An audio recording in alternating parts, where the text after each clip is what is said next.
started JAFCO from your kitchen table. Can you tell us more about what led you to take the initiative to start this organization? Yeah, so it wasn't actually my idea. It was I had worked at a university, at Nova University for many years with a dean by the name of Dr. Ron Simon, and we were doing foster care services for children in Fort Lauderdale area.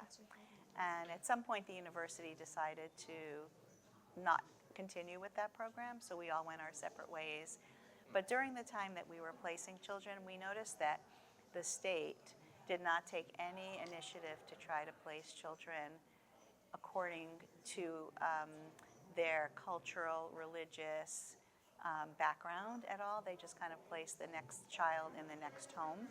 And we felt that we could do a better job in making children comfortable and placing them with a family that had the same food, the same language, the same religion, the same culture, the same customs, same holidays, because that would make them happier, and it would help them heal from the trauma. Because when a child is abused and removed from their home, within a couple of minutes they lose everything. They lose their family, their house, their pets, their friends, their school, and the only thing that they take with them is the piece of their identity that comes from their culture and religion. So we didn't want to separate them from that. And so we kind of put it out there to the community, and the Jewish community stepped up first and said that they felt that there were no services for any Jewish children in foster care.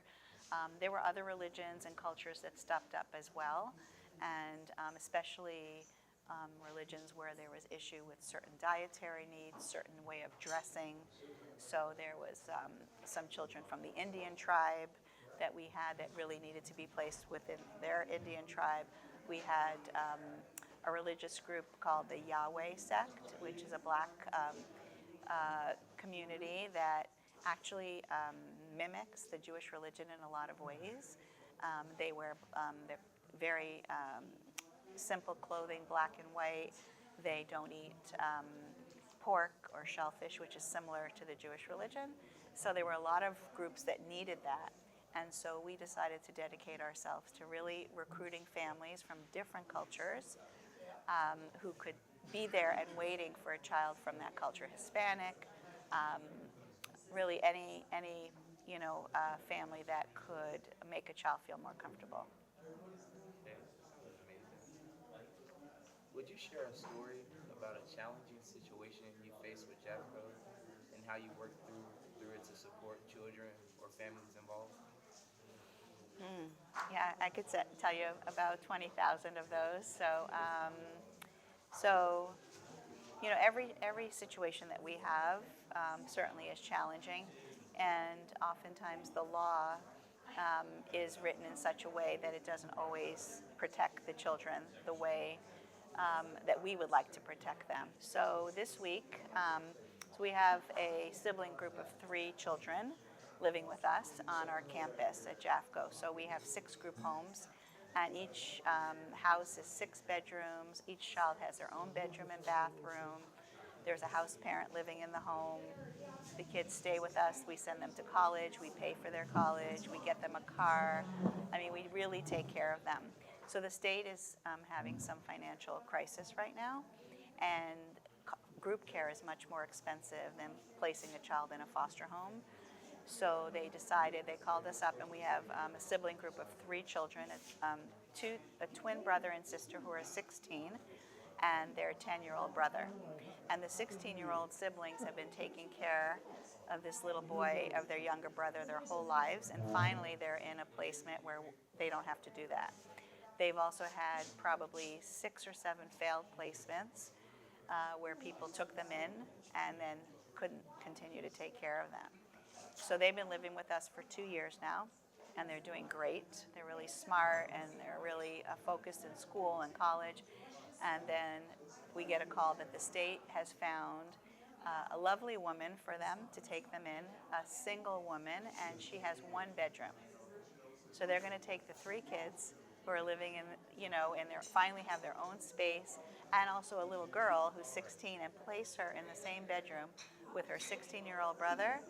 And they're her 10-year-old brother, and so we're like and it's all money driven, because so we get on the phone and start like advocating, and we kind of sometimes advocate very strongly for our kids so that we have a reputation of interfering. They said, oh, JAFCO's creating a problem again, but I didn't care. So I just used my contacts. After 32 years, you develop contacts as a leader, and called the CEO of that agency and just said, what is it? If it's money, then you don't have to pay us. We'll keep them for free, but you cannot do this to them. So long story short, the foster mom did come, and they met her, and she was lovely. But the two older kids, after the age of 12, children in foster care get to decide about what happens to them. So the older two kids decided that they did not want to move from JAFCO, and the judge will honor that. But they said they wouldn't mind for their little brother to have a family, because he's kind of young to live in a group home for so long.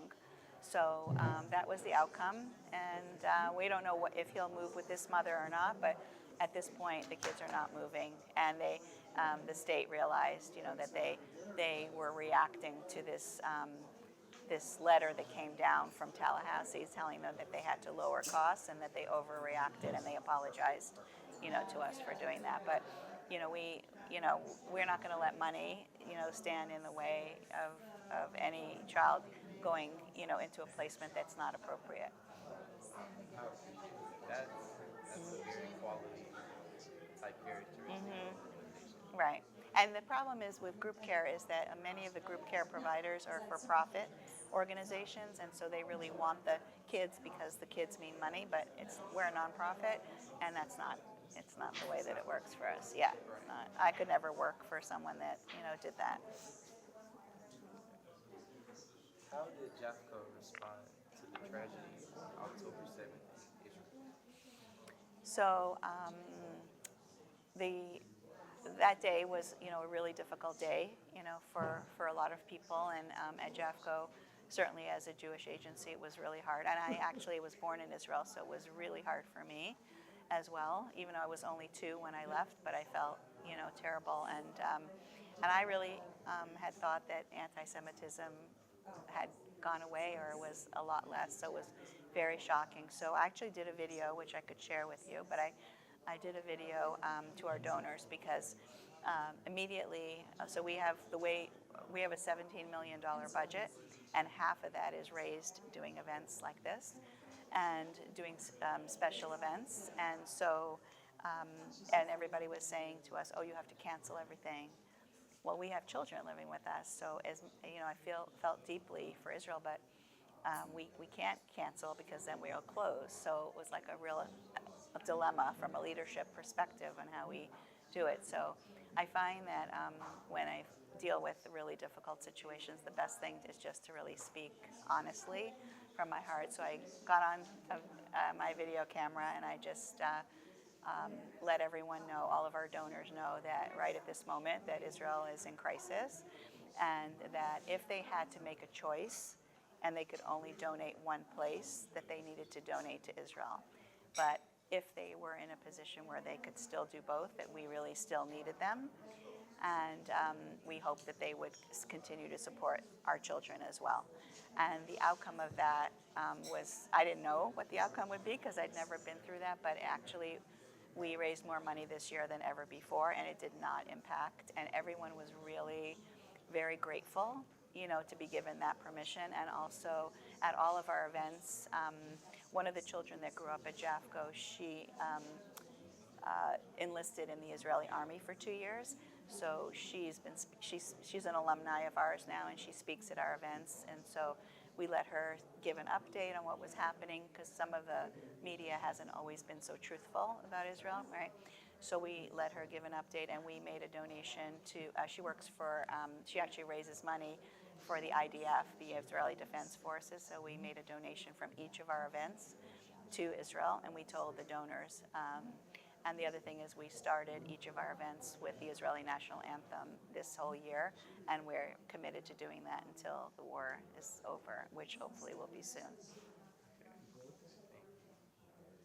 Leading a child welfare how have you maintained your resilience and motivation through difficult times? So, so in our agency, there's a lot of pain and suffering.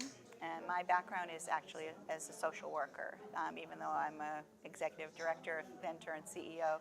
But really, my true training is as social work. So we really have the compassion for our clients. So I knew early on that if I continued to absorb all the pain and suffering of our clients, then it would have an impact on me. So I needed to find a way to be able to separate that. So very early on, in college actually, I think I went to my first yoga class and loved it. And then back then, they didn't have anything called mindfulness, but since then, the whole yoga practice of the physical part of yoga and also the meditation part of yoga has turned into what we call mindfulness, because the meditation piece has a Buddhist connotation, so to make it more mainstream.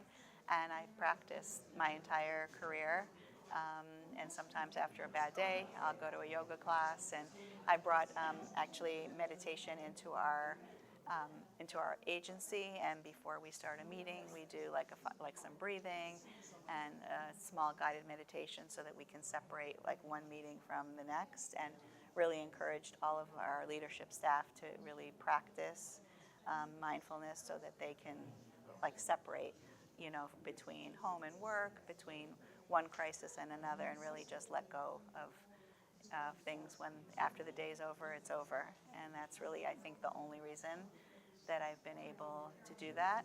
And the second thing is also, my personal background is I'm a second generation Holocaust survivor, and which means my parents were in the Holocaust as teenagers in concentration camp.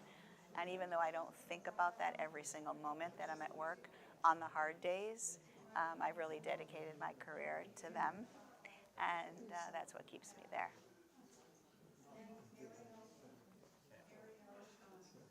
Looking back, what would you consider your greatest achievement with JAFCO? So